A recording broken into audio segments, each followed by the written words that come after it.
Assalamu alaikum dear students. My name is Bismillah Shahid. Today the topic of our discussion green chemistry. Green chemistry एक environment chemistry का एक topic है।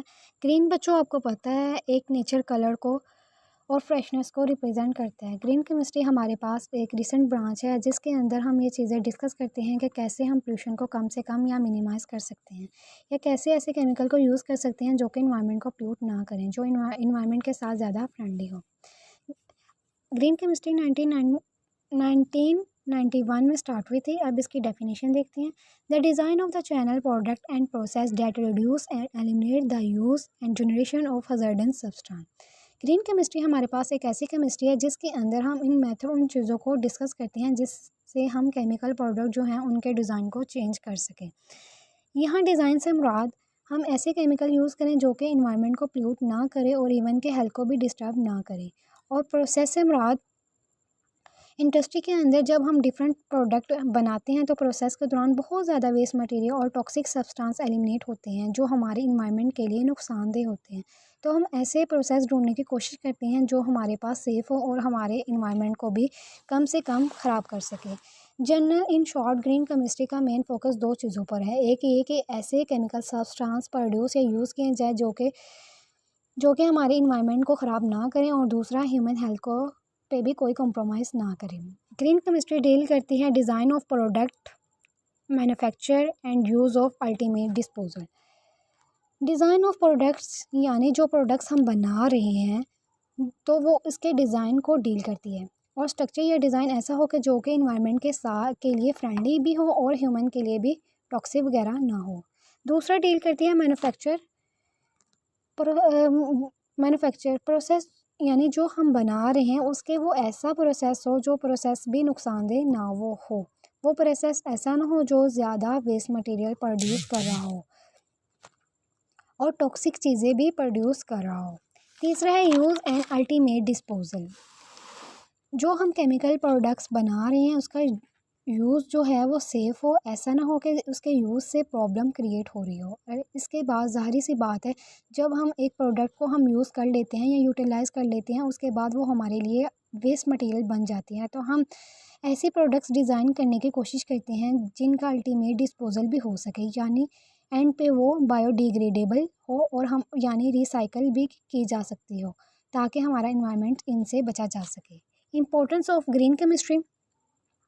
हमने green chemistry के कुछ principal वगैरह को यूज़ करके हमने बहुत से इंपॉर्टेंट काम कर सकते हैं। सबसे पहला है reduce the impact of chemical on human health and environments. Green chemistry ऐसे केमिकल सजेस्ट करती है जो कि हमारे इन्वायरमेंट के लिए भी सेफ़ होते हैं और हमारे ह्यूमन हेल्थ के लिए भी सेफ़ होते हैं। इसके अलावा वो ग्रीन केमिस्ट्री मेन फोकस ऐसा होता है कि हम ऐसे केमिकल बनाएं जो कि चीपर हो और प्रॉफिट जो हमारे लिए पास प्रॉफिटेबल हो। प्रॉफिटेबल कैसे होते हैं कि ग्रीन केमिस्ट्री यूटिलाइज़ करती है न्यू न्यू मेथड को जो क्या करते हैं, हाईली एफिशिएंट होते हैं और लेस वेस्ट प्रोड्यूस है। जो प्रोडक्ट बनाते हैं वो बेटर क्वालिटी के होते हैं।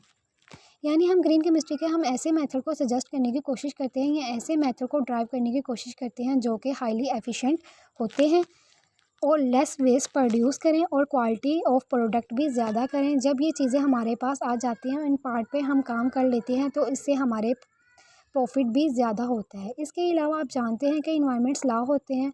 इन्वायरमेंट्स लॉ में हम ऐसे चीज़ों को यूज़ नहीं कर सकते जो हमारे इन्वायरमेंट के लिए भी बहुत ज़्यादा टॉक्सिक हो और ज़्यादा प्रॉब्लम्स क्रिएट कर रहे हों।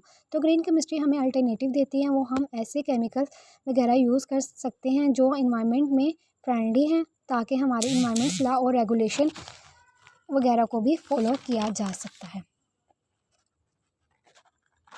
अब हम ग्रीन केमिस्ट्री को अंडरस्टैंड करने के लिए एग्जांपल लेते हैं। हमने एक ग्रीन केमिस्ट्री के प्रिंसिपल को यूज़ करके जो मेन इसका फोकस है उसको यूज़ करके एक इंसेक्टिसाइड बनाया है, डैट इज़ अ स्पाइनोसाइड। आप जानते हैं कि इंसेक्टिसाइड ऐसे केमिकल को कहते हैं जो कि इंसेक्ट को, कीड़े मकोड़ों जो होते हैं उनको किल करने के लिए यूज़ किया जाता है।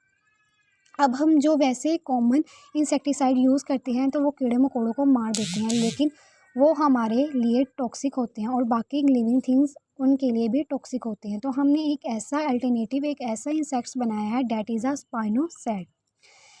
हमने एक नेचुरल प्रोसेस से बनाया है जो हमने प्रिपेयर किया है by forming and natural organic occurring soil.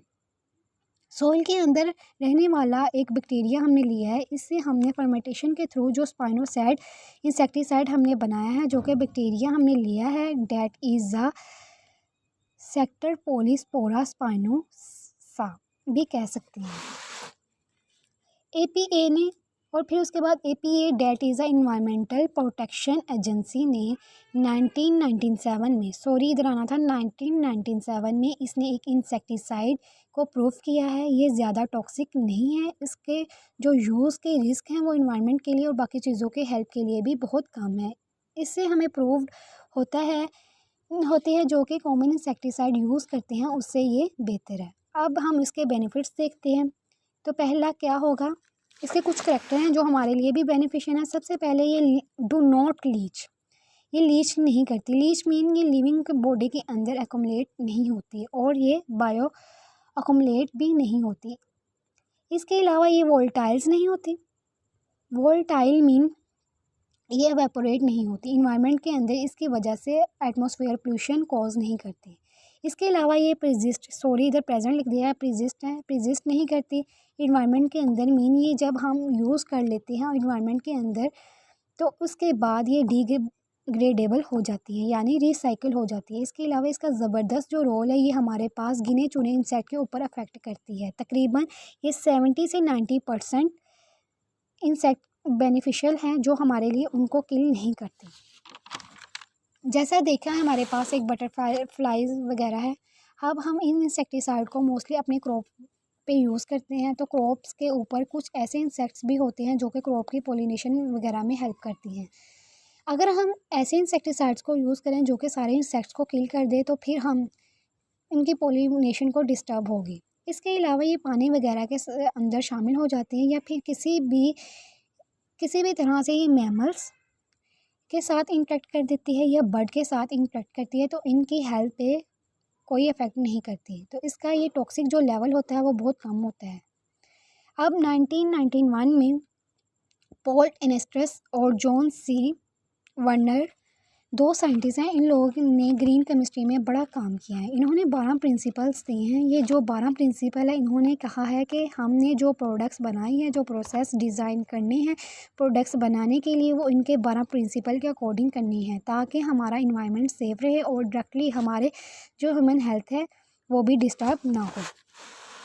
हमने इन 12 प्रिंसिपल को 2 कैटेगरीज में डिवाइड कर लिया है। सबसे पहले जो कैटेगरी है रिड्यूसिंग रिस्क। हम जो भी केमिकल यूज़ करें, केमिकल प्रोसेस से बाद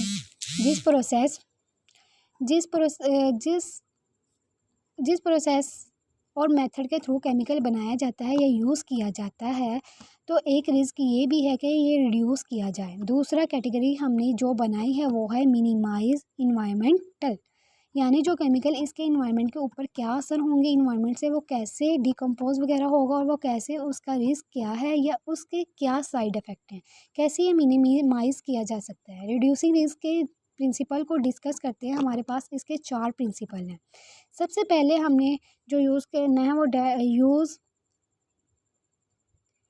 use safer chemical, that is use safer chemical. Werner और पॉल ने हमारे जो प्रिंसिपल्स दिए हैं, जो पहला प्रिंसिपल है वो ये है कि सेफ़र केमिकल को यूज़ करें। उससे क्या मुराद है कि हमने वैसे तो काम के लिए बहुत से केमिकल यूज़ कर सकते हैं, लेकिन हम उन केमिकल को सजेस्ट करते हैं जो ज़्यादा सेफ़ हो और यानी जो इन्वायरमेंट के लिए नुकसानदेह ना हो और ह्यूमन हेल्थ वगैरह के लिए भी नुकसानदेह ना हो। एक छोटी सी एग्जांपल देखते हैं कि हेडेक और फीवर वगैरह के लिए जो सब्सटेंस जो हम यूज़ करते हैं, डेट इज़ अ एसीटोनिल लाइट, जिसके साइड इफ़ेक्ट ह्यूमन हेल्थ में बहुत ज़्यादा रखते हैं, यानी वो टॉक्सिक था, इसका टॉक्सिक लेवल ज़्यादा है। इसके बाद हमने इसके स्ट्रक्चर में मॉडिफिकेशन करके ग्रीन केमिस्ट्री के थ्रू यहाँ हमने पैरा पोजीशन पे एक ग्रुप ऐड कर देते हैं। जो हमारे पास अब स्ट्रक्चर बनता है that is a paracetamol.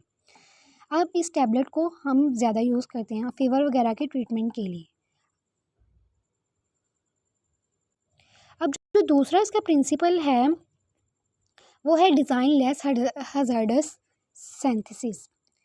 Use करें कोई ऐसा मेथड यूज़ करें जो हमारे लिए भी लेस हज़ार्डस हो या जिसमें जो प्रॉब्लम है कम से कम हो, हम ये ज़्यादा प्रेफर करते हैं। अगर हमें बायोसिंथेटिक मेथड से मीन माइक्रो ऑर्गेनिज़म वगैरह से इस तरह की चीज़ों को यूज़ करके जो चीज़ें बन सकती हैं वो ज़्यादा सेफ़ होती हैं और इन्वायरमेंट फ्रेंडली भी होती हैं, क्योंकि इसके दौरान जो प्रोडक्ट्स बनते हैं वो आसानी से बायोडिग्रेडेबल हो जाती हैं। तीसरा जो है इसका वो है use safer solvent and reaction condition.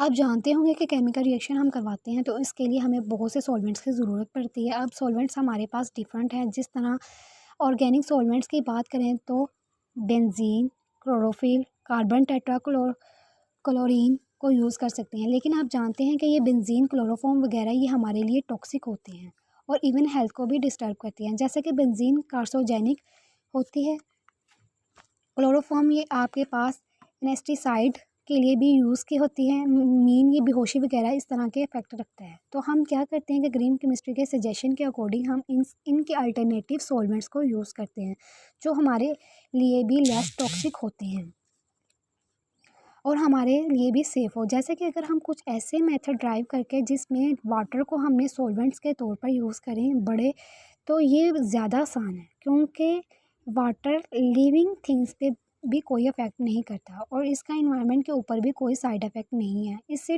Less toxic और आइसोप्रोपाइल या साइनेज वगैरह को सॉल्वेंट के तौर पर यूज़ किया जा सके।